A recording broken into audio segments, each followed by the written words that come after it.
when you come out with beautiful eyes, blue or brown or green as the case may be, you don't congratulate yourself for having grown one of the most fabulous jewels on earth.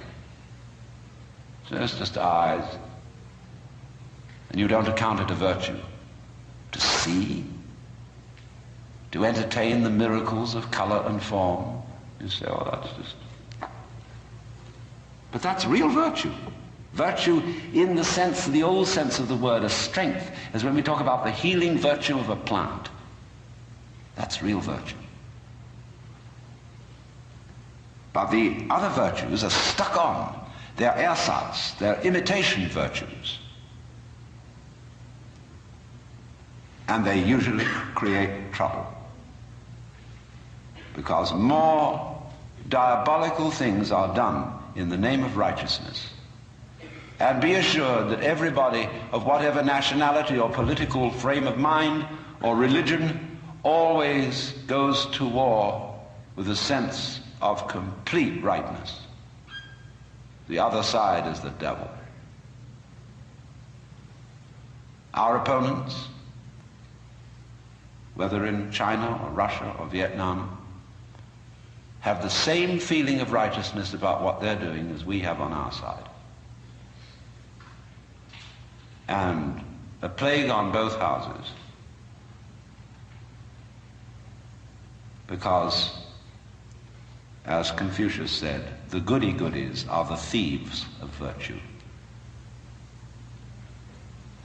which is the form of our own proverb, the road to hell is paved with good intentions.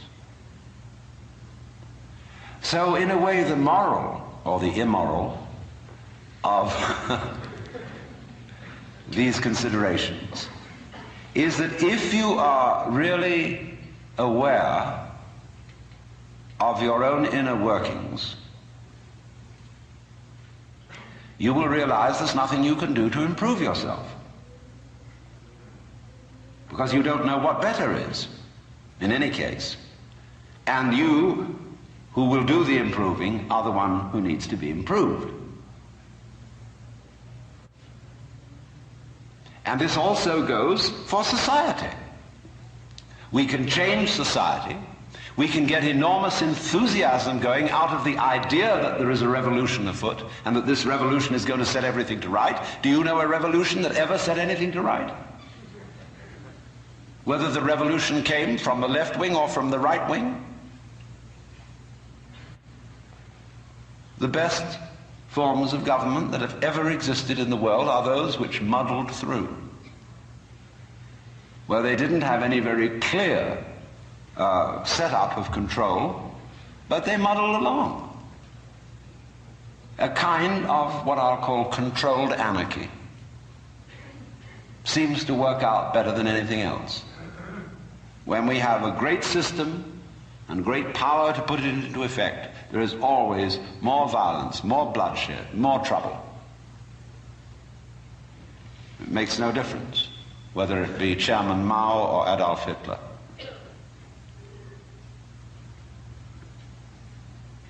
So, what instead, therefore, if we see that you can't outwit yourself,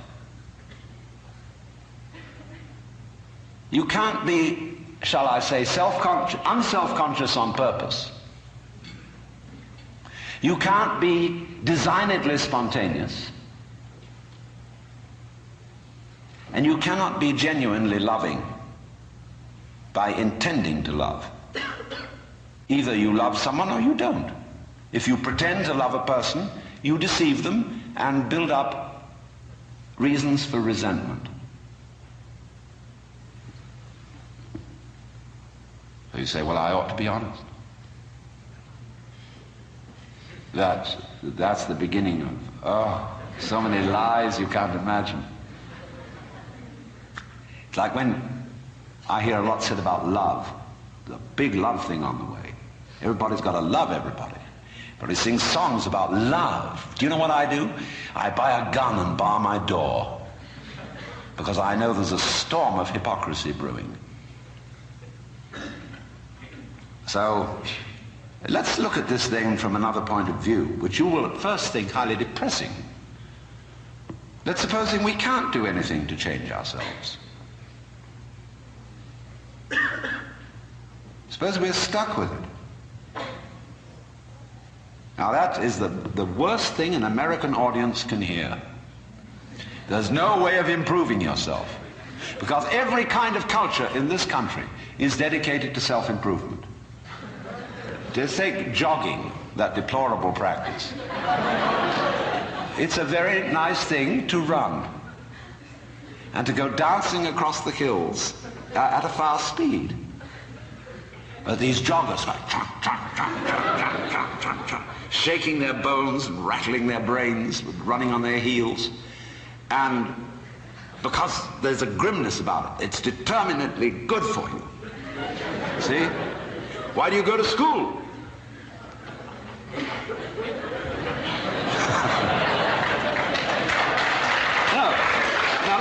Now, wait a minute. You may not clap when I'm through. There's only one reason for going to school. And that is that somebody's got something here, whether it's a professor or a library, that you want to find out.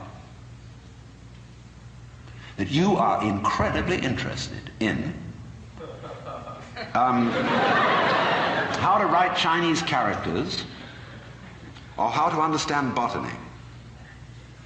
And you would like to know. You're just interested in flowers. And you would like to find out everything there is to be known about them. That's the point of coming here. Or you might like to know how to practice yoga.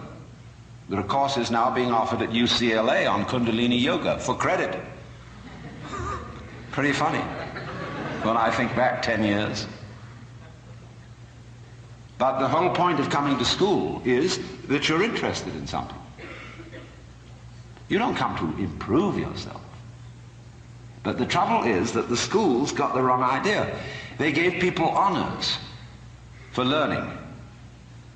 And the reward for studying French should be the ability to speak French and enjoy reading French and having fun with French people.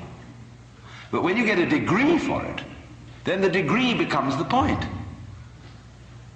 in a game of one-upmanship. And of course, one-upmanship is the main business of the educational community today.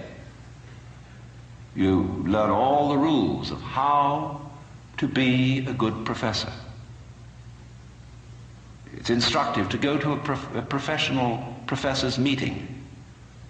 In my field, which is philosophy, you go to a congress of philosophers, and you'll find when they all get together in the bar or in the restaurant in somebody's room, the one thing they don't talk about is philosophy.